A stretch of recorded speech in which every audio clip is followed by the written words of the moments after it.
given how deep the talent pool tends to be in Europe. But I'm glad to see that North American Challenger League is taking it, I don't want to say more seriously because that sounds almost patronizing, but I do like to see that the skill gap between the lower Challenger League teams and the higher ones has closed by quite a lot. Yeah, it's shrunk immeasurably. We're jumping in, though. Okay. I'm going to assume that was a mistake, but no one's calling for a rehost or anything. So, I mean, this is an option. No one ever does it in a normal game. Is it the first time we've seen that in a pro game? I'm going to go with yes. I can't remember the last time there was no ban. So, yeah, if no one is aware, no one's tested out the banning feature or anything, you didn't play the SI playlist, or you haven't played customs, yeah, you can just choose to not ban an operator.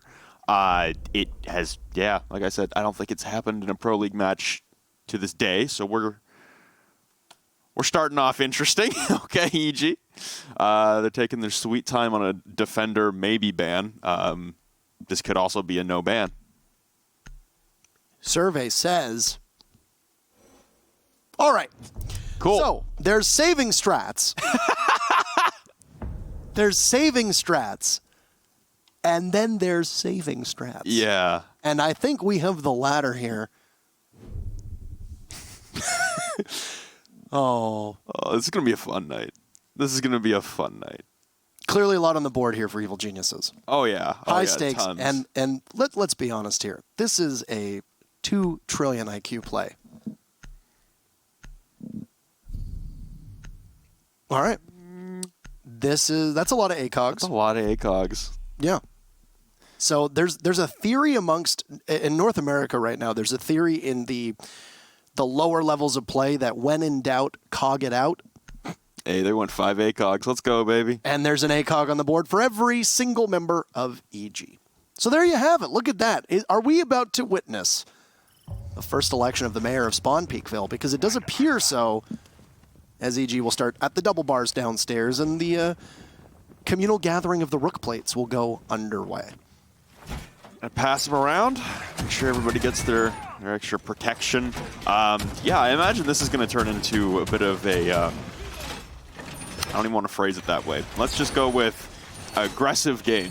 That's probably the easiest way to try and describe what is about to happen. Evil Geniuses probably with 5 ACOGs. It's an understandable estimation you could make that they might want to go for gunfights here. There's very limited utility on the board from EG as well. Your utility is going to be in the hands of Kaid, Echo, and Maestro. And yep, it looks like every person is going to spawn peak to some extent. Everybody's got different angles, and Geo's just going to exist outside. All right. Look at this. This is a shooting gallery, to say the least. And amazingly, nobody gets spotted. Not a single person. Nobody. Nobody gets spotted. Nobody takes any damage whatsoever. No altercation between any of the 10 players in this server. Not a single one come to blows after a 4 to 5 man spawn peek attempt. The 5 cog squad, as we can call it. It has given ExG a bit of greater pause. And I think if you're ExG, especially if you're Pojo Man, who has joined this roster and by far and away has the most experience at a high level of competitive play, very similar to like you see in traditional sports. When a team is looking to make a possible playoff run or something along those lines, they'll bring in the veteran. Possibly able to get the first kill here is Canadian, but no, he's going to get downed by Biologic, taking the chance, and you say goodbye to the Doc. Not promoted, not earned in any way, shape, or form. But Necrox will trade it back on Schlongy. You can hear that DMR doing good work. Achieved will be able to outduel NVK inside of security. So 2 bodies for EG have fallen as they're all going to take close range fights. Necrox getting very aggressive, possibly trying to get the head of the Zofia, but Achieved will be able to win out just watching around the door frame. Geo is nowhere near the site. He's just playing inside a kitchen, which just leaves Young all by his lonesome. Though Geo does have the Yokai drone for some possible support if need be. And you see Young looking through this double punch hole setup that he's got all the way from behind the cubby inside of Sunrise, the depths of Office, through all the way across in Blue Bar. You got a breach charge coming out onto the Blue Bar wall from Office, and looks like Geo's going to try and attempt to flank towards the main lobby momentarily. He's got some prone punch holes in the wall at service by Kegs. You got more drones coming out from ExG as they have the 4v2 handed advantage, and Now Young is going to be rotating in the midst of Sunrise. He tries to relocate to a safer angle. He doesn't really have a play here other than stand and fight. It's going to be up to Geo to be the difference maker. Now Geo's made it into the main lobby as the wooden barricade behind Young will evaporate. It's the lifeline from Achieve, popping that open and holding an angle, waiting Young to peek. You still have the yokai drones in place as well to stall out plants, but Geo is going to take the peek instead. You've got teammates calling on the drones, but no pings coming out to stop the plant. Crusher almost done, and he will complete this in behind the blue bar. Now Young and Geo trying to descend in through the courtyard and the blue bar door. They're not finding any targets, though, as ExG have peeled back beautifully.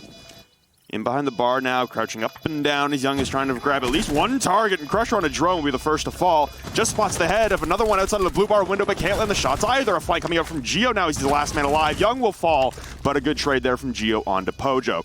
Leaving it in a 1v2, but we're over half the time elapsed on the diffuser, and Bio will clean that one up from the blue bar window. An easy wrap up there for ExG as Evil Geniuses try to take the fight to them. It's a very intriguing start to see. I would like to know if we're going to see more of that from Evil Geniuses.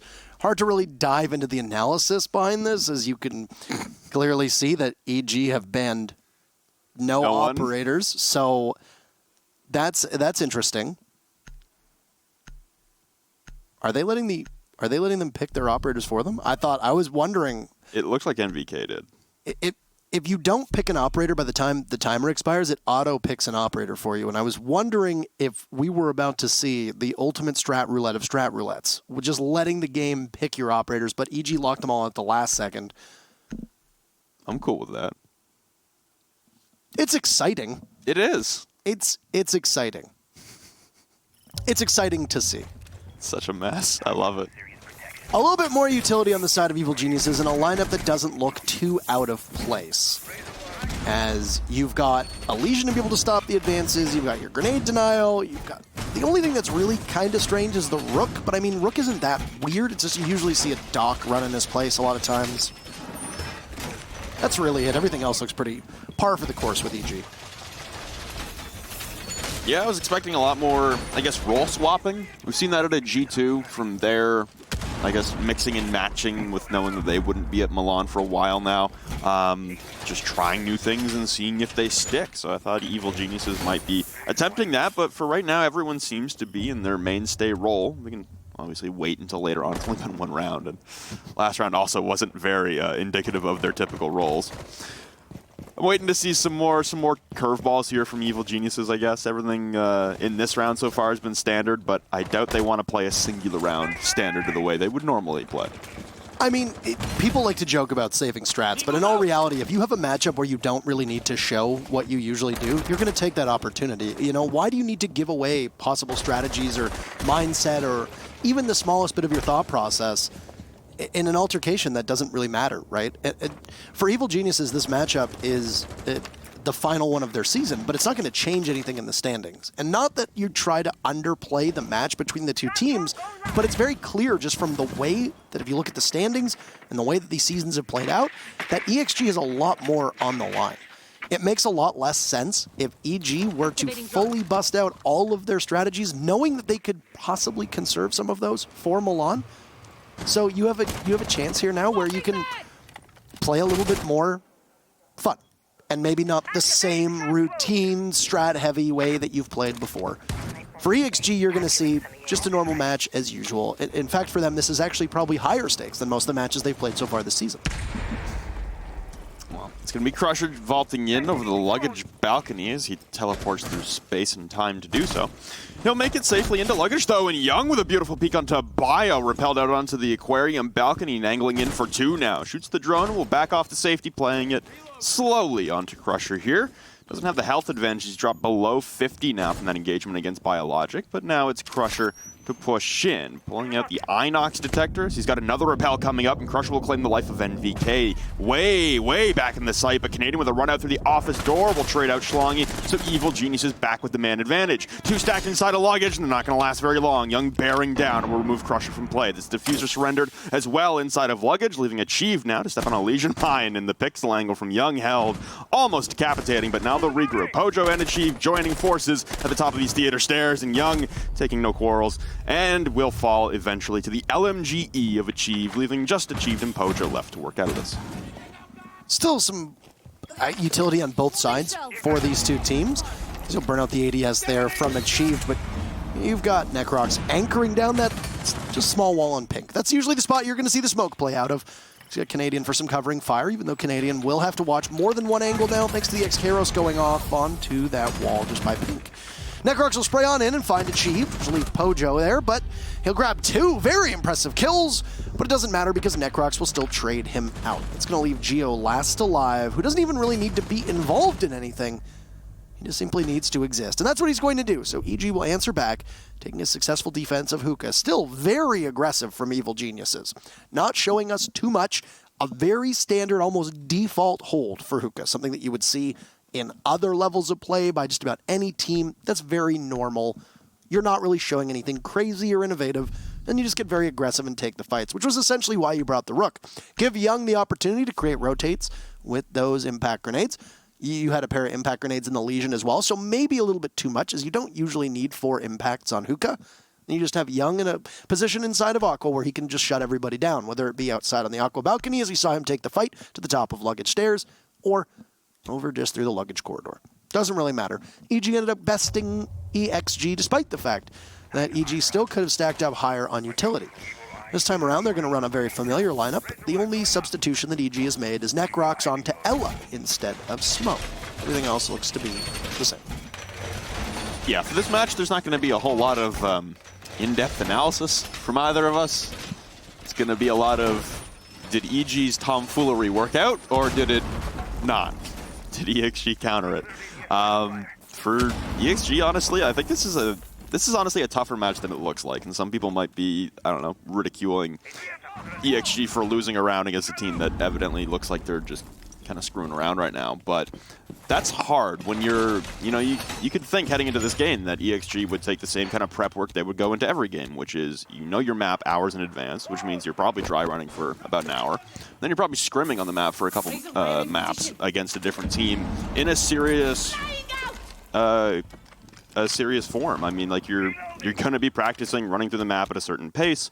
You're expecting your opponents to be playing at a certain pace as well, with a certain amount of strategy, and then all of a sudden it turns into a peak fest, and that can throw you off kilter, and that could be enough to kind of slow ExG down. It didn't on the first round, but in the second round there, I don't think they were expecting everyone on Evil Geniuses to line up for them inside of Aquarium and start peeking. And for ExG, it's going to have to be a mindset change to try and counteract this spontaneous nature. And it's weird, because that's something we usually talk about with EG, not being able to counteract that spontaneous nature of play. They have become what they hate. Either you die a hero, or you live long enough. I was going to say the exact same thing. I was like, he best be dropping that Dark Knight quote. Yep. And you did, Robert. Thank you very much. That's what we're here for. That's exactly why we're here. So, I mean, you have to emulate the thing that really gets to you, right? And EG has always struggled with that extremely aggressive, unpredictable play style, and now EG seems quite intent on playing it. Though they have played it in the past. They have a very almost calculated aggressive style of play. It's something that we used to see about G2, who have been a little bit less calculated, a little bit more aggressive, and it hasn't really worked out for them this season in particular. But with EG, aggressiveness often pays off. They've got a lot of really good gunners on their side. Here's something you don't see every day. Young is just standing at the service door, waiting to possibly peek out, but he can't go for the second, as Crusher will swiftly shut him down. After Young had taken out Schlongy, that's a good bounce back for ExG. You lose the best gun on Accelerate's side, as you'll take the F2 off the board and the Twitch. There's no mirrors or anything like that to really worry about. No, there are no second bans. So you see the Valkyrie and the Capitao, and that's really all that's going to be unavailable in this matchup. Well, of course, outside of Lion and then Mozzie and Gridlock. So only 5 instead of the possible 7 operators. Crusher taking out Canadian. That's Crusher's second kill, as he'd taken Young out earlier on. Got Necrox still stationed down inside of the site with the Maestro not too far off, as NVK will just watch that kitchen window. Geo also above, waiting to see if there's going to be any soft destruction. I think he spies the buck, but he's quite cautious in pulling the trigger. He'll cost Necrox his life, though, as Bio goes down before Geo's able to refrag. Pojo pops up and gets gunned down right in front of NVK, who will now get a couple spots on the Evil Eye Cam. Moving on over, NVK can possibly shred through the 2 members of ExG inside of service. He'll try to hasten the pace just a little bit, but he's at 3 armor, not that fast. Geo's there for some covering fire. And you'll see that both Crusher and Pojo have been downed. Achieved is very low on HP, and still these marks are coming out. Geo will secure the kill that he started earlier on Crusher, waiting to see what Achieved is going to be able to put together. But a bullet anywhere on the body will be his undoing, And it doesn't matter if it's on the leg, it doesn't matter if it's on the chest. EG will pick up their second round in a row, as Achieved could not retake the site with such low HP. Pretty standard play all around for Excelerate there. I mean, they had one guy go upstairs on the top hold. That's probably not enough. You want one for your flank hold instead. Getting peeked at a kitchen window, also not a thing that happens all the time, but NVK taking plenty of chances there, and it worked out for him with that Alda. Seemingly limitless ammo, and then they had the cover for plant. It's one of your most standard rounds you'll probably ever see, with just a few missteps from Excelerate. We go back to Blue Bar and Sunrise Bar. So even though Evil Geniuses, while they seemingly just want to throw convention by the wayside, they still hate Penn Theater, as you should. And they're not going to go to Penn Theater, because they at least have some of their brain cells remaining. I'm always curious when teams do go to Penthouse and Theater and how much it's changed as a preferred site, right? That used to be the default. Where it was what? I think it was Hookah that saw the least amount of play. Way back in the day, I remember some of the very first map stats that we ever got our hands on after I joined Pro League was it was like Penthouse Theater was #1, Kitchen was #2, Double Bars was third by quite a bit, and then just behind the Double Bars was Hookah. In fact, I think Hookah was only played like twice or something like that in one of those 3-month seasons or 2-month seasons or whichever, however long they were, way back in 2017. And it was very interesting because now Hookah seems to be, for a lot of teams, the second most preferred site. Kitchen is usually the most defendable, and then Penthouse Theater just doesn't show up. No. Unless you're Reciprocity. Reciprocity likes to go to Penthouse Theater, but that's really about it. Most North American teams will avoid that site like the plague, and a big part of that is because you have to control the lobby downstairs, which is exactly where you just saw the mirror of Geo. There's so much soft destruction below. Also over in Kitchen, that it ends up being extremely foolish for you to try and defend. There's just so much area for Penthouse Theater that you have to worry about. Despite it not being Penthouse Theater, you're going to see EG very aggressively defending off-sites. The Double Bars downstairs. You'll start things off with Necrox getting a pick on to Achieve. So the Zofia, who is the last alive, will be the first dead for Excelerate. It'll be even longer for Achieve to be able to sit on the bench and wait. Taking the place of Necrox is Canadian. You see a Twitch drone zap him, and Canadian's position has been given away. He has goo mines to stop the advances of any forces that end up on the other side of him. Just above him is Young, the roaming rook. Exactly where you want to see that 3 armor with the ACOG, and Canadian will still be able to gun down Crusher, knowing that there's going to be a second there, but it's a joint effort between both Pojo Man and Biologic. But would you look at that? Now NVK is on in. This is a beautiful Iron Man. Thank you. There you go, you got him. This is a beautiful Iron Man strategy. Everybody from EG is just taking turns defending inside of that office, and they're going to get a lot of kills. The bodies will pile up just outside of the site. I was about to lose my mind. We're still equalizing at a 2v2, midway point through the round. It's Pojo and Schlongy now to push him through office into Blue Bar. You can hear the X-Kairos ring out, and he'll detonate onto that wall, most likely right beside that mirror. Yep, just on top of the mirror, but I don't think that's multiple. So they're going to have to utilize another set of X-Kairos. Waste a little bit of more time, but it's not the end of the world. You got plenty of time in the bank, and it's up to Young, who was seemingly going to challenge out of that aquarium balcony and challenge the 3 members waiting outside of the office. Double door outside, but eventually elected to rotate down through luggage and come down the theater stairs for a flank. You know, I got Schlongy wary of a flank, and Pojo. They're both going in through security, headed towards the main lobby doors. Could be going for a rotate towards Young, who's now positioned himself inside of Courtyard. And he's anchored up on the left-hand side of the door frame. Probably one of the least expected spots inside of Courtyard to be played, but now Pojo will wide sweep across with diffuser in hand, and they almost angle in on a beautiful shot there from Pojo. Great read there from the remaining members of Excelerate. And now just unable to lock on the target is Geo, and Schlongy will take 1 bullet to the leg down inside of the main lobby. Looks like it's Schlongy prone inside of the main lobby, looking through these kill holes that have been pre-made by the defense. And Nitrocell gets ripped out by Geo, but not tossed just yet, playing patient. Trying to wait for this plant to go down. The Nitro will be sent out now behind the bar. It'll collect the life of Pojo. That's diffuser lost. Schlongy has to rush up now for the kill. Sprinting full tilt at the kitchen hallway doors into Sunrise. The pre-fires will miss, and Geo on the re-peek lands it onto Schlongy. Excelerate will lose yet another.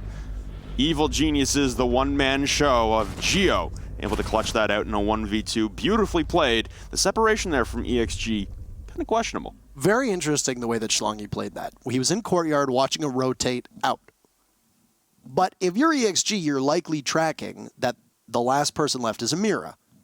You know Mira has a C4. Schlongy was prone, watching the prone holes inside of the blue bar, expecting Mira to rush on out. But, I mean, you know that there's a C4 on the board.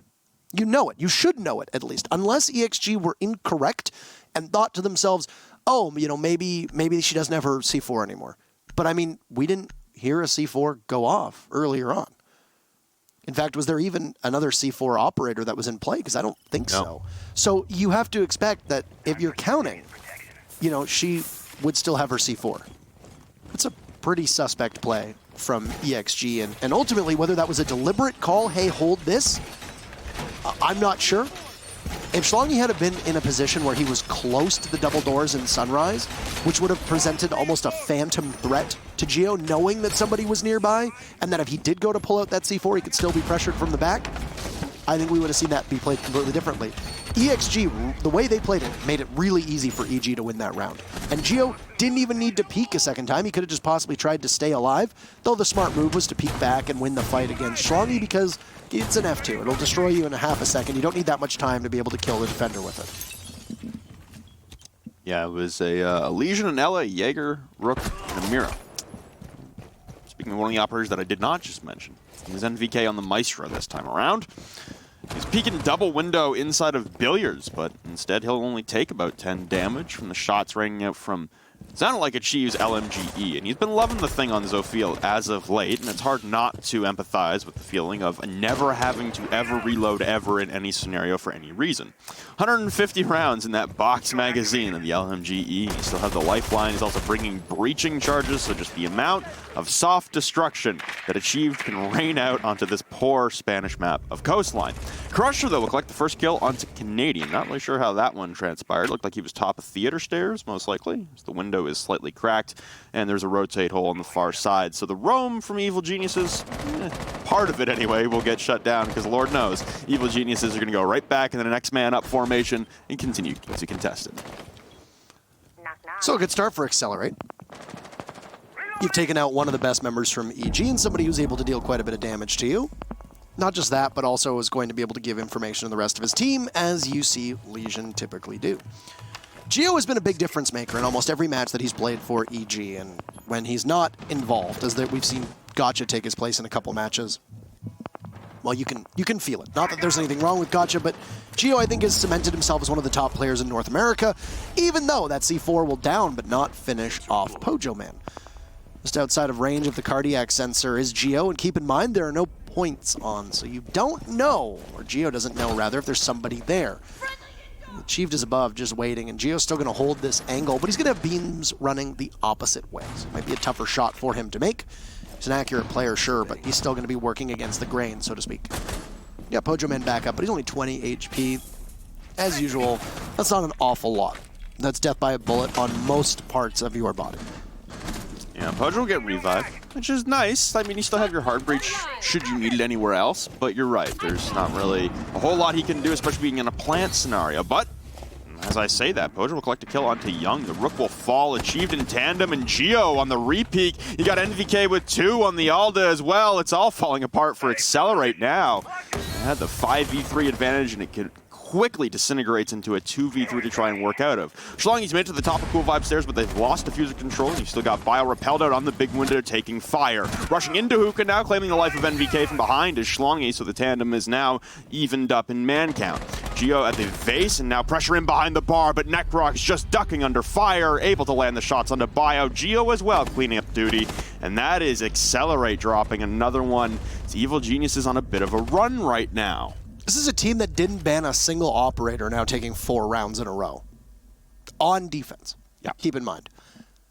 The attacker bans that you end up seeing on Coastline, it could possibly be a Glaz, could be a Ying, could be a Shield. There's a Capitao that was already banned from Excelerate, and that's because of how strong Capitao is right now, especially since we saw the changes to his asphyxiating bolts, which now grow in size the longer they go out, despite the fact they do a little bit less damage.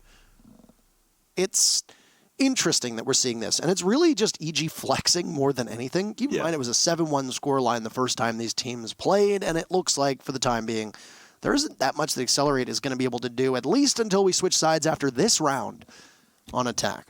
They were gifted that first round in large part because of EG playing some of the most brazen Rainbow6 that I've seen at a professional level. 5 ACOGs all simultaneously taking fights.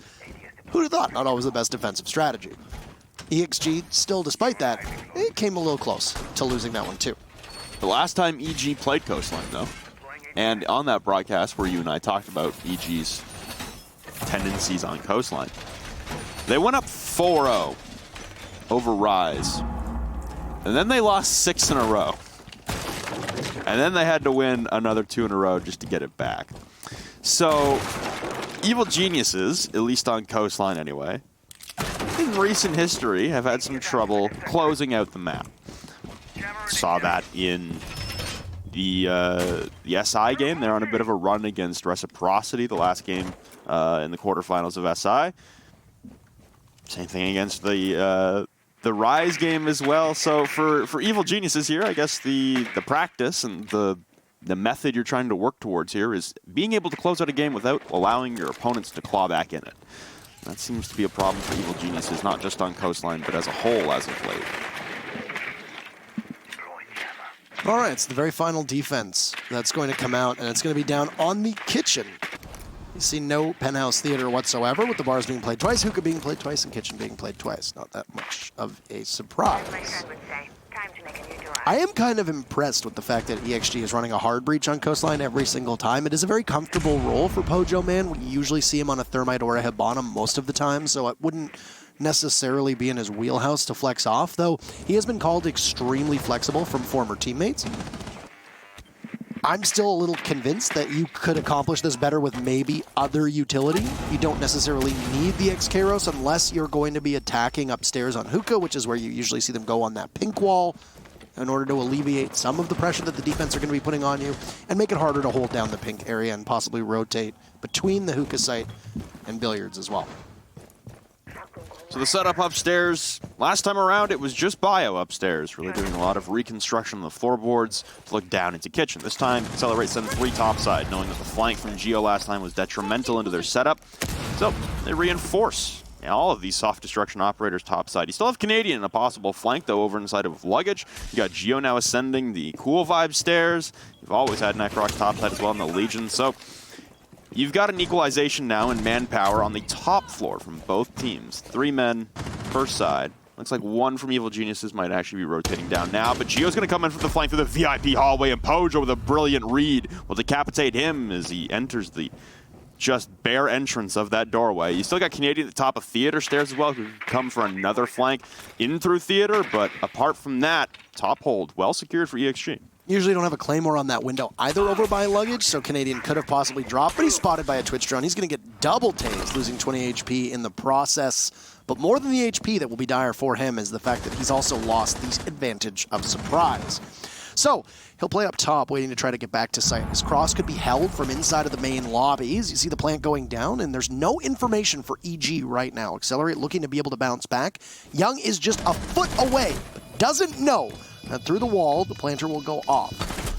We're going to lose that fight to Crusher, though, as Canadian will take 1 down for EG, running out for a possible second, but it's tough.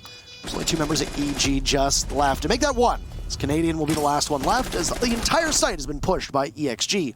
And McKay will fall, and Canadian will look to walk right in. He's going to be covered from 2 separate angles, and just to add insult to injury, it's the sidearm shotgun that you don't really see doing a lot of actual damage from Crusher as he's prone. That's a nice bounce back from ExG, hopefully giving them some momentum to keep this close through the second half as these 2 teams will switch sides. What did I say, man? Yeah, EG have a propensity to allow the teams they're playing to come back into it when they seemingly have a stranglehold. But then again, we've also said that Evil Geniuses not bringing out a lot of the scrapbook here. This is all off the top of their head. This is just intuition play. This is not well-prepared play from Evil Geniuses. Still be nice to see them, I guess, close out a game in a decisive fashion like they did the first time they played ExG. They've lost the ability to replicate their scoreline now. First game, from the very first week of this season was a 7-1 against ExG on this very map for Evil Geniuses, but now the maximum they can grab is a 7-2. At the end of the day, your round differential doesn't mean anything because you don't need it for your tie breaks. The win doesn't mean anything because you don't need the points for seeding. So for EG, having some fun. For ExG, working out the kinks, though. I think this has been a good example of ExG's ability nowadays to be able to counter what an opponent is bringing, even though there's not exactly a hard set strategy from Evil Geniuses.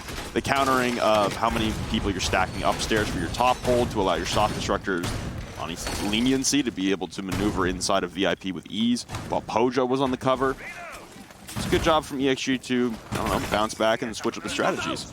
And for Evil Geniuses, they've brought out a few operators that they typically don't bring, especially on players that they definitely don't run them with. Young on Ashe, Geo on Breach. I'm cool with it. I'm definitely cool with it. NVK on Nomad. I don't think we've seen EG run a Nomad all that much, if at all, lately. Not that pops to the top of my head, but we have seen quite a bit of Rainbow6 the last little while. True. On the border matchup last week, she wasn't banned. Playday number 12 against Dark Zero on Oregon, she wasn't banned. So there's possibility that she could have been brought, but I can't say that I think we've seen her on amidst EG's repertoire, I guess you could say. Mm-hmm. So, and I mean, also, the bigger one standing out, Young on Ashe. This is very reminiscent of G2 when they're throwing Goga on Ashe and throwing Pengu on Breach. It seems like a kind of same thing here. So on defense, everyone was sticking to their normal roles. On offense, it seems like everyone is trying to swap things up a bit. Have some fun. Flex out into roles you usually don't get to play. I mean, the thing with G2 is that I can understand why they changed that. When we talked to Fabian, they even said, part of that was because they, gave Jonas a different role and have Pengu on Heartbreach just to see what they could do and see where Goga went. Anyway, first course of action. Eliminate Schlongy. That's EG's game plan. Well, they've done it. Congratulations. They still got 4 other bodies, though. It's going to be a cool vibe stairs push, but there's double bodies from Excelerate. They're stacked up there to greet anybody from Evil Geniuses who decides to push from that angle. Kind of surprised with how much free information EG is getting right now with all of these drones. They have quite a bit of information on Excelerate without Excelerate really knowing that there's anybody around. It's going to continue as Geo just walks in and kills Achieve. Pojoman just trying to defend as best as he can. He's got the MP5K, which is a bit strange to see for a mute. He's going to have a bit of a longer range there if he needs to. No shotgun in his hands. Evil Geniuses will lose NVK, so there goes your possible flank watch. Young is going to just endure as much of that Gumai pain as he can, but he's going to get silenced, and there's another from ExG. But EG will bounce back. Necrox taking down Crusher. It's a 2v2. There goes Necrox to Pojoman, a second kill, and Canadian now with the diffuser down below as Zofia will have to get into the site. But he doesn't have a lot of time to go. This is your more typical setup for the Canadian, but he's carrying diffuser, which is a good thing. It seems like everyone, though, has read that Canadian will be retreating towards the cool vibe stairs. As he presses up, he's got 2 on his right. Bio on 5 HP. One shot through the benches would end it all, but no. Cut down by the Alda, and Pojo will snipe the frag with the C4. There goes Canadian in the hopes of Evil Geniuses going on a run all the way to the end, to the finish line. Dashed by Excelerate. They pieced together 2 in a row. They're now within 1. This is a similar storyline to their game against Rise. But again, Evil Geniuses. We'll see what they do now with the role swaps, if they stick with them. They are. Okay. I like this from EG. Why not give it a whirl? Yeah. And give it an honest shot. Like, give it a good try. Give it a whole game. Honestly. I like this. I'd love to see Young on Ashe more. I think it would just be Young claps for everyone. Yeah, he did pretty well, too. He did. He did. He did. I cannot stress to people, by the way, just as an aside, how hard it is to say EXG and EG simultaneously, back to back, in the midst of the action. Tough. It's tough. It's not your favorite combination. Well, it's like when you have Secretly in Europe playing against Team Secret.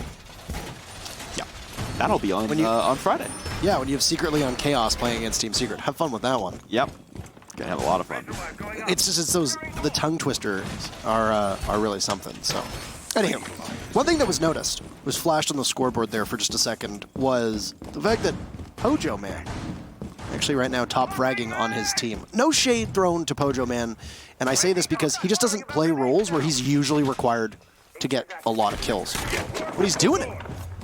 And he's still doing it on roles where he doesn't necessarily need to get the most kills. You know, he's primarily been playing Hibana on attack, and then he played Mute on defense, and now he's on Pulse.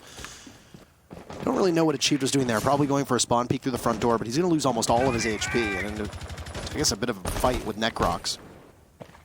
I could have gone badly. I figure with the way that EG has been playing, you can get really aggressive and still try to confound them as best as you can. It appears to be the case, at least so far. But you almost give away your life here, and you're going to lose the rest of Achieve to Young on the window. So it was Necrox who started it off, Young who gets it, so Necrox will be awarded with an assist in the column, but that's going to be it. A lot of people actually don't really think about those windows inside of security, by the way. You often have people playing in security. A lot of times it is specifically a Legion, maybe a Pulse. There's windows there that you can, you know, maybe battle back from. Pojo Man will pick up his 10th kill of the game as he eliminates NVK in explosive fashion. And once again, the Nomad will not be a factor in this round. No, it's Pojo hitting double digits kills for, I think, the first time in quite a while. I can't recall the last time I saw Pojo at double digits, but the man is nuts, and the man is fragging out right now. Claim the life of NVK. No more air jabs. Could have got a couple down. We're just approaching the midway point in the round, and we're approaching a standoff between Schlongy and Young. Ash right now is Young, and he's held up inside of security. Looks like he is coming to blows with Schlongy now inside of that main lobby. Schlongy's able to somehow rotate behind the main desk without taking a single point of damage. The flashbangs will come out, indicating that Young is aware of his presence. Pre-fires now from Young, and a plant going down from Geo in the middle of the round, and somehow Necrox is inside of the bathroom as well. The plant gets called and canceled there. Schlongy will tack on for one, Crusher with another one on the Canadian. It's all Geo alone now, who tried to go in for that sneak attack plant inside of Blue Bar. Now he'll have to retreat through the security hallways. He's got 3 to find. One on his backside is Schlongy still holed up inside of the kitchen hallway now, as he's rotated away from the main lobby desk. And that's where the most recent intel would have been on Schlongy from the call-out from Young. You're just waiting to see if anyone's rotated. Inside of Courtyard, though, will be Bio. Yeah, Crouching Tiger in behind that half wall. It's 3 straight rounds for ExG now. It was a 4-1 lead for Evil Geniuses, now equalized at a 4-4. And in that round there, I mean, that was chaos. That was just chaos, yeah. Absolute pandemonium. There's not a lot to break down with that one. Half of VG just like seemed to sprint into the site, and next thing you know, almost as if like Thanos snapped his fingers, and there's 4 people dead in no time. You almost lose half of the game because of that, at least of the operators that are in the game. I like the bounce back though from ExG still. Yep. I like that Achieved took the chance on that main door spawn peek. It's gutsy. It's something. It shows that you've got. It shows that you've still got a lot of confidence, and you're not in a position where you might be mentally defeated. But this round is probably going to be as equally exciting because you see a 6th pick onto the Clash from Bio on Accelerate, and I imagine that ExG were anticipating that Young on Finka was going to be 6th pick bait, and Young would switch off. Not to be the case, though. EG didn't use their 6th pick. So you've got one set of frag grenades, you've got some flank denial, you've got the ability to give a lot of good guns on EG's side, even better, recoil, even better killing potential. But I really like what Accelerate is bringing in terms of their lineup. You've got Mute as your possible denial onto what appears to actually be a penthouse defense. So that's a bit odd. We will see the very first time that a team will go to penthouse today. And Pojo Man looks long time. In a very long time. I think Reciprocity was the last time we saw a team do this. But Pojo's setup with the Mute is going to go downstairs, and a big portion of that is going to be, how they roam. This is something that we've seen a lot of times in European teams, actually. They put quite a bit of Mute Jammers in areas off-site and not really use it for breach denial or info denial on the actual site itself. I'm assuming it might be able to assist Schlongy, who is playing on the other side of that 2nd floor with Pojo over by luggage. So 2 bodies off-site for Accelerate. You got to imagine that Achieved is somewhere off-site as well, because it seems a little wasted that on Penthouse Theater you're going to stick the Pulse on-site. See that Twitch run from Geo get spotted out by Crusher and Bio. It looked like it was, yeah, it was able to make it to safety. So he's trying to angle in and be that hidden stalker, trying to find these mirrors and pop them wide open. This is one of the reasons why Penthouse Theater has fallen off. Not only is it a tough site to defend because you don't have a lot of real estate inside the objective and it's hard to collapse back upon it, but the banning of Mira has also been an issue. They're going to lose one mirror, the hard set mirror on the reinforcement on the right-hand wall, and wow, Bio's backside exposed momentarily, and Geo will take full advantage of the rate of fire and the DPS of the F2, dropping him below half HP. Props to him for having nerves of steel, and now you've got two Twitch runs right on one another for Geo, and there goes the second mirror now. No, okay, everything but the mirror is now gone, still attached to the side of the wall right now, as that lifeline wasn't enough to displace it entirely. It's very interesting the way it's positioned. It probably won't be able to do too much to stop anybody behind it, or at least keep you safe, as the first Adrenal Surge will end. You can see EG is just primed and ready to push on in. They are all in a variety of different positions all over the map. It'll start off with Canadian. Necrox can't do much. Gun down from Pojo Man. That's kill number 11. It's been a resurge from the man they call Poj Zera. Canadian just going for broke, but he's going to see Poj. Oh no! He still has time to pull out the MP5K, and he gets Canadian, despite a bit of a miss there. And a panic from Canadian, not knowing which target to prioritize. Still downstairs, Geo's going to see the Pulse, wearing the EG skin. Just a bit of irony as Achieve takes out Young, Geo takes out Achieved. And what's going to happen with the remaining members of EG? Geo's going to try to get upstairs to join NVK, who spotted two bodies of Accelerate. You know that one's going to be playing in the back, and Pojo just narrowly misses, losing his head to Geo's Egress up the hallway, over by Luggage. MP5K trying to work around the side, slowing you down to NVK, and both members of EXG are so low that this is very winnable, and it doesn't matter where he hits on the body. Once again, Biologic so low on HP that even though he tries the strat, referred to as the bikini body, it's not going to go anywhere, as he will get bikini bodied by NVK, and EG will take the round. I hate you. I don't know what the hell happened to Troy there, but hey, man. My game tabbed out mid-gunfight. There you go. That makes sense. Because it looked like the old controller disconnected memes from way back in the day. It looked like he tried to... It looked like he tried to knife the Clash and then didn't know what to do after that and just kind of... I thought he was like, yo, Pojo's here too? Yeah, I give up. Just done. Took his hands off his mouse and keyboard. Just surrendered to the will. That is Pojo Man, and a counterpart Canadian as well. Is Pojo, another Canadian crusher. So we have 3 Canadians in the matchup this evening. It's the most we've had in a long time. But for this matchup now, it's EG striking back at the will of EXG, taking another round in their favor. 5 rounds to 4. So we're coming down to the wire in a game that really means everything for EXG and nothing for EG. Been an interesting back and forth contest. A lot of really, really interesting strategies. And I know I'm saying the word interesting a lot, but that's kind of the only nice way I can put it, other than chaotic. There's a lot of entropy. There's just not a lot of structure going on. And that's hard to kind of break down, and that must be hard to play against if you're EXG. Like, I can't understate that enough. If you're a team that's used to playing against structure over and over and over again, you're scrimming, you know, hours upon hours every single day, 5-6 days a week, you're getting ready for your Pro League match, and then all of a sudden this crap starts happening, it will throw you off. It will not help you that they're playing a little loose. It will mess with you. This is like the match equivalent of like a beard stroke. Yes. A chin stroke, like a is kind of how it would go, and it's been exciting. There haven't necessarily been rounds that have been won off of great teamwork or in-depth strategies. Both teams are honestly just opting to take to the fight, as Necrox does, and Schlongy and Achieved in main lobby will have no answer for the Jackal, who triggers his visor just as soon as he sees the bodies and not necessarily the feet of his opponents. And he'll walk away, EG getting a very early 5v3 advantage. Well, it's actually probably the scariest double kill of EXG's lives at this point, because if they lose this round, they lose the possibility for 3 points. If they do end up losing or drawing this game against Evil Geniuses, they then have to look on to the Dark Zero versus Rise matchup.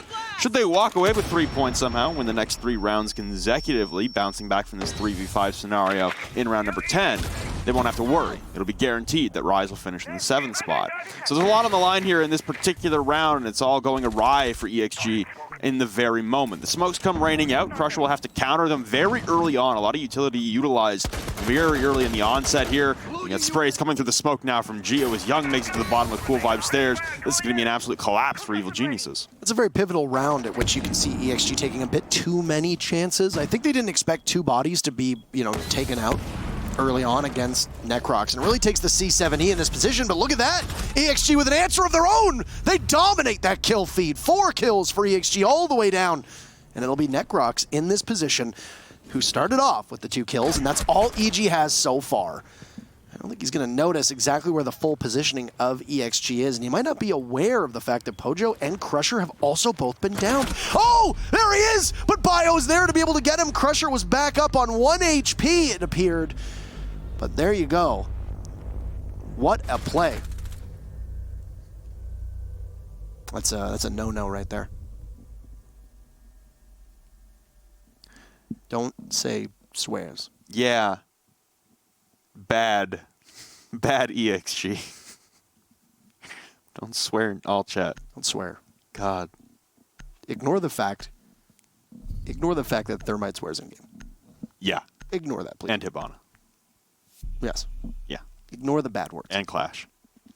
Very pivotal round for Excelerate, though, because they stop EG from getting that 1 point. As you noted, even though Excelerate has that tiebreaker, you still go for full.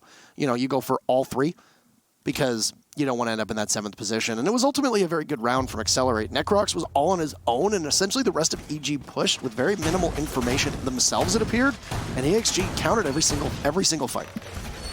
Yeah, and for EG on that one, I mean, you have map control, you have man count advantage, you got 3 anchors left in this site, you got time, but again, I understand the pacing from Evil Geniuses, not exactly standard this evening. They're trying to have some fun with it, right? So clearly their fun did not account for the information that was kind of necessary to find out where Crusher was behind that bar. I mean, a very default position. He just won out on gunfights, and that's another thing that's been happening as well, is EG have been happy, more than happy, to take gunfights against ExG. It seems like ExG aren't backing down at all. They aren't afraid in any capacity to go toe-to-toe with EG when it comes to pure gun skill. That's good. That's honestly really, really good for ExG to be able to keep fighting, because now you've drawn even in a round that looked like you were going to be very, very intently watching that Rise versus Dark Zero game. Now you have a chance to lock this thing up in 2 rounds still. It's a good start here for ExG as well on the defense. They're going to head to the Blue Bar and Sunrise Bar, as opposed to heading down to somewhere like Kitchen, where teams have had struggles all evening, and honestly, the last few games we've seen on Coastline, Kitchen hasn't been, I guess, very victorious for the defending side. No, I was going to say, so Kitchen round 3, EG won on defense, lost it. Here, this is the... Yeah. It definitely does seem like the win metrics, or the win delta, or whatever you want to call it, of the various sites has kind of flipped this time around. I mean, the defense are going to get an advantage early on, taking out Canadian, but Schlongy's not going to be able to do all that much, as luckily for Canadian, NVK is there to have his back. Bio's the next one engaged in a fight. It's going to be with NVK, and NVK will still exist, just very, very low on HP. Looks actually like it might be exactly 1 HP, which is what a lot of people refer to low HP in FPS games, but is actually literally 1 HP. Literally a breadstick in the HP column.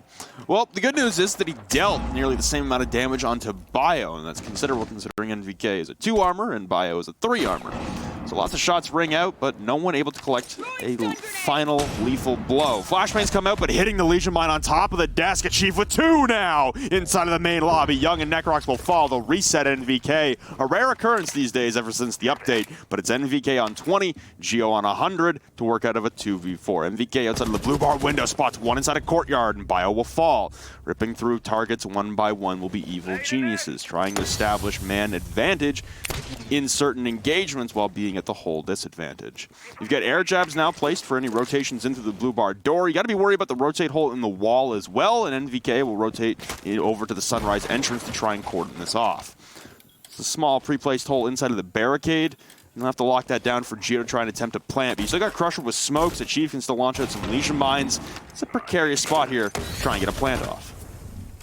Gio's just going to watch intently through that window, Crusher being in the pivotal position. Pojo Man not too far off. Nitro Cell in hand, so lots of opportunity for ExG to deny an advance. There's a body above, and Pojo actually just spots him. There you go. He's going to be crawling on his belly all the way in, and it's Gio. Hit the barbed wire on Cool Vibe stairs and begin his descent on downwards, but Achieved has that angle covered. They'll see him despite the fact that there's quite a bit of bottles in the way, and Achieved with yet another. That's 4 kills for Achieved. What a round for him in particular. Because of that, it's match point for ExG. They're only 2 points away from guaranteeing themselves out of that 7th place spot. I'm sure if you're Rise Nation, you're looking on very intently. Now, no matter what, ExG is going to come away with a point. That means that Rise, no matter what, have to come away with a win. No matter what. If ExG are able to pull off this round right here, then the whole conversation is over. Rise will be playing the number 2 seed coming out of North American Challenger League. If Evil Geniuses can grab this round, then a draw won't even be enough for Rise. They have to get the full 3 against Dark Zero to overcome the tiebreak and overcome them in the standings to send ExG to that 7th place relegation game against the number 2 seed from Challenger League. So it all comes down to this one. We go the distance on Coastline between Evil Geniuses and Excelerate. Evil Geniuses having some fun, tinkering with lineups, tinkering with roles. ExG, season on the line with their backs against the wall and their future hopes possibly about to be dashed. They respond with 2 really, really excellent rounds back-to-back. Yeah, Achieved in particular in that round really stole the show, but it wasn't even just his own play, it was the teamwork and the ability to support around him, right? You don't really often see Achieved in a primarily supporting role. He's usually on some kind of aggressive role. We see him on the, almost his trademark Buck on attack now. Actually seen teams ban Buck against ExG because they know how potent of an operator he is in the hands of Achieved. It's going to be another penthouse defense upstairs for ExG. The second time we're going to see it. A site that really doesn't see an awful lot of play, and it actually looks like ExG is going to run the exact same setup before. Not really too surprised, and it seems like now EG have gone back to their standard roles. It looks like they might actually want this round. They might not want to lose. And I mean, yeah, it's EG. No one likes losing, but they're kind of going back to the norm right now, which is a little worrisome for Excelerate. Don't know if they'll still go for the same kind of pace that they've been setting on the side of Evil Geniuses, because they've been going Mach 10 right now throughout this entire attacking side, not really stalling for drones and stalling for information, just saying, hey, we're going to walk in, we're going to peek some default spots, and if we lose our gunfights, then c'est la vie. And for ExG right now, I guess you got to be ready for a slower round. The Jackal Pings will come out onto mute. That is Pojo Man over by the kitchen doorway, and Achieved is going to rotate through Blue Bar over to Office. Watch for anyone repelling outside the aquarium balcony. It is a Pent Theater defense, just to remind everyone, and it's a very widespread hold right now for ExG across the vastness of the map. Yeah, it's going to actually be very difficult to drone out for EG, who have struggled on entry a number of times in the past, but you have a Jackal that will aid you. The only thing that will stop Necrox will be the mutes that are going to be brought from Pojo Man. Keep that in mind, what a play from Bio as he just walks right up to NVK on the window and guns him down. Ooh, this is precarious here. The Jackal Pings will come out and Achieved on the cardiac sensor. Crusher will find another one, so Canadian will fall. Hitting the air jab, though, with Schlongy, but no one in range to collect on the free kill. Inside of the main lobby, Achieved with another one on the pixel angle. Necrox will fall, so will Gio. It's Young alone in a 1v5 in the theater hallway. Bearing down on him will be Schlongy inside of VIP, one from his backside of the theater stairs. Beautiful shot there with the bearing onto Crusher. Vault to the deployable into the big window, but Bio will lock it out, and Excelerate will send Rise Nation to the relegation game. The standings are set in North America. There you have it. I like that you mentioned that EG was running a bit more of a normal composition, and they went back to the norm, as you called it, and it made, honestly, ExG have to work for it, and they did so quite well. So, overall, a pretty interesting game between these two teams. It started off kind of goofy, but it tended to straighten up a little bit, and, well, that's as big of a victory as ExG had in most of their matches this season, and when the stakes are the highest, ExG ends up coming out on top. And that only spells doom for Rise Nation, as now they will be locked in the 7th seed. They will have to play no matter what happens in their game against Dark Zero. Now it's over. The bottom portion of the standings are set. We have a relegation match. Of course, there is no auto relegation for anyone concerned about, who's going to finish 8th. Well, there aren't 8 teams anymore, so we kind of know who's going to get auto relegated. It'll be the imaginary ghost of Orglis that will technically get auto relegated, and then there will just be another opening in Challenger League in the qualifiers next season, as there has been for quite a few seasons in a row now. Acid and Crazy not escaping the relegation scenario, because even though they weren't on Orglis, who, as you mentioned, disbanded, they will find themselves still competing in the relegation matchup, which will be coming up in some time. Yep. With Rise Nation fighting off any possibility of maybe losing their spot. And as we said this, NA Challenger League is extremely competitive right now. Yeah. There used to be a time and there used to be a place where teams would, kind of be okay with fighting in relegations because it was pretty much assured that you were going to make it out. Yeah. Especially in North American Challenger League, where 1 or 2 seasons I recall, the top team in NA Challenger League appeared to be Pro League ready, but not many down below did. Mm-hmm. I would say there are a few teams in NA Challenger League who, if not Pro League ready, are a couple games away from being there. And that's what's going to be worrisome for Rise Nation. So even though they did have this triumphant resurgence in the second half of the season, they did put up an awful lot of points. They still have an opportunity, to pad their stats against Dark Zero in the next match. Yep. It doesn't really matter. Once again, as we have shown with teams that fall a point or 2 short of making it to the playoffs, what you take for granted in the first half of the season ends up coming back to haunt you. Mm-hmm. Rise Nation had a bad first half of the season, and it got a lot better for them, but just like last season, they came so close to making it to Rio because of their triumphant run through the second half. If they had have picked up a couple more points in the first half last season, they probably would have gone to Rio. They probably would have avoided auto relegation, or relegation in this case, that 7th place spot, had they picked up more points in the first half this season. Yeah, and for Excelerate, I mean, hey, tough start, good grindy resiliency though for the rest of the season, honestly. A couple roster changes throughout the course of the season as well. I mean, that's going to add turmoil to your season. It's going to add uncertainty and doubt to the rest of the team. They stuck with it, and they held strong, and they put up a good performance here against an Evil Genius team that was having fun. And for Evil Geniuses, the outlook is the same. You're still going to Milan. You're still the number 1 seed. You're guaranteed to play a number 2 seed, and it won't be Dark Zero. So your opportunities are a rematch against Nora, a rematch against Lestream, or whoever finishes second in LATAM, which could be any one of... Actually, it can't be IMT, so it could be FaZe or NIP. Immortals can't. They're the 1 seed or the 3 seed. They can't get 2. No, because oh, is that true? Yeah. You have to dive. Someone did a breakdown on it. Yeah, because they play FaZe. So if FaZe wins, then FaZe goes. The winner of IMT FaZe goes no matter what. If there's a victory there, the winner of that matchup will go. If they draw, they end up in that, and an NIP win, then they end up in that 3-way tie in which FaZe doesn't go, and it's Immortals going first overall versus Ninjas in Pajamas. So there you have it. So, I mean, you won't play Immortals, but they didn't play Immortals in the groups anyway. No.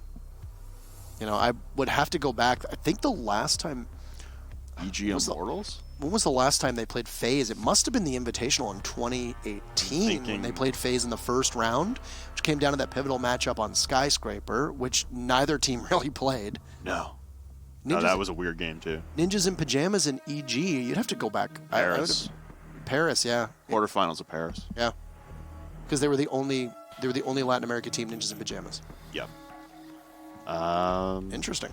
Very. Yeah, so for Evil Geniuses, 2 out of your 3 possible matchups, you're in a good spot. I mean, you crushed Lestream, albeit via comeback in the first day of group stage at SI19. Down pretty handily on Villa, but able to pull that back. I think that broke LSE's spirits. Yeah. I think that was the killer right there. That matchup was what ultimately derailed LSE for the rest of the groups. So that would be a good game. But if you're EG, you 2-0'd them. You're feeling pretty confident about that. You're able to clear Nora as well. It was a much closer game, but Nora without Waka is a different beast entirely. I would say a weaker beast. Yes. Going in. And, if you get a Latin American team, I mean, EG have had good success against all Latin American teams that they've faced in history. They haven't really had I guess, an upset taken against them by a Latin American. There have been close games. Like that EG phase game from SI18 was phenomenal. But like you said, it came down to a skyscraper match that neither team really played. And I don't know, your outlook looks good here for Evil Geniuses. Because let's go back through EG's run through Latin America. It was in Sao Paulo, they played ENCE, they lost quarters. 6 Invitational. They didn't have a Latin America team in their group, in Group A. Nope. It was Vitality, one up Penta and them. Yep. Which is now G2 and which are now Navi. And then they played FaZe in the quarters. They beat FaZe. They played Rogue in the semis. They beat Rogue. They lost in the finals.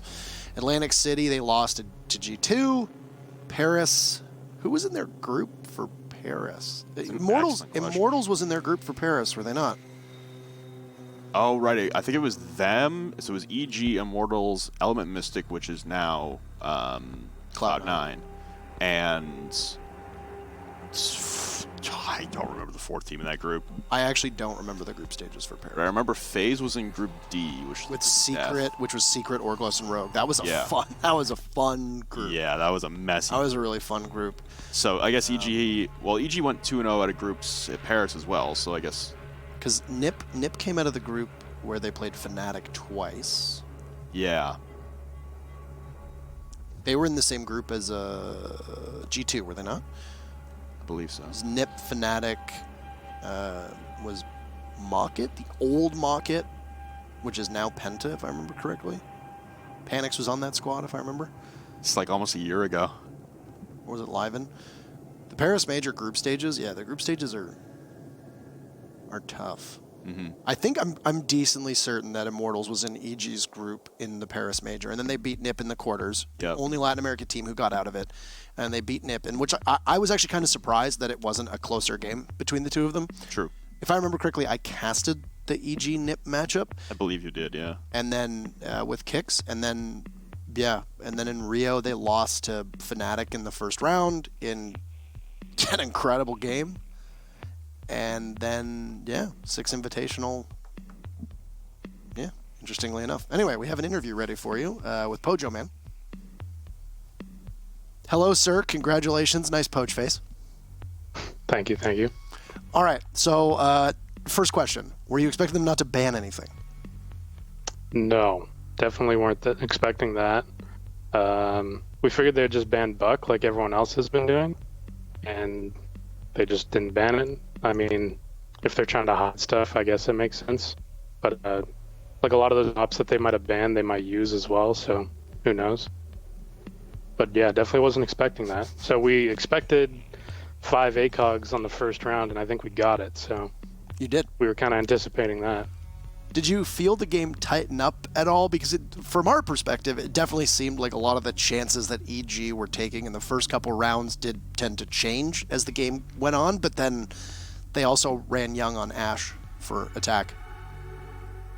So. Yeah, like the first few rounds were kind of just all over the place, and then it kind of tightened up, and then we're like, okay, we actually have to play a little more structured than we're used to, because usually kind of match like random aggression with your own random aggression. So like as soon as Glaz started coming out, I just had to peek him. So that's the only way I'm going to survive.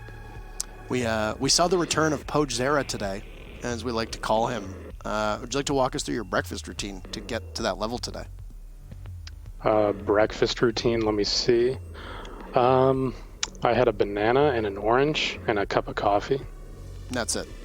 That was it. That was all I had. That's half of what Troy eats for breakfast, so no. I'm working on it. Since you've joined the team, what do you think the biggest change has been that you've seen both as a coach and then as a player on the transformation behind the team? Because there was a bit of a change we saw when Tomas jumped onto the roster, and it seems like there's been other changes as well since you became an active player.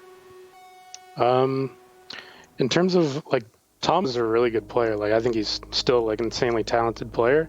I think we just wanted to, like, clean up attacks and make them more consistent. That was the main thing. And I think the biggest thing is communication. Like, the amount of calmness now that we have as opposed to when I first joined is, like, it's night and day. It's completely different. Like, it used to be super panicked if anything would happen. People were yelling things, and now it's just what's happening, what's going on, and then the elevation of how important it is determined, so it's not like overly yelly for everything. So that was the main thing. Now you're out of that, dreaded 7th place auto relegation spot as you hold the tiebreaker over Rise Nation. Looking towards Season 10, in the off season and onwards, what would you assess as the number one thing that the team needs to focus on?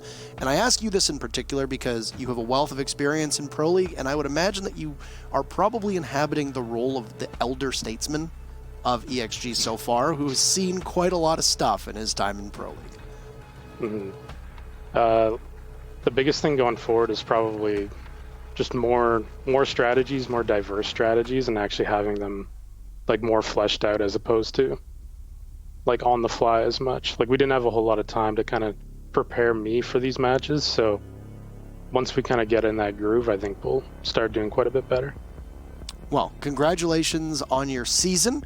Congratulations, you in particular. I do enjoy your choice of jersey for the interview.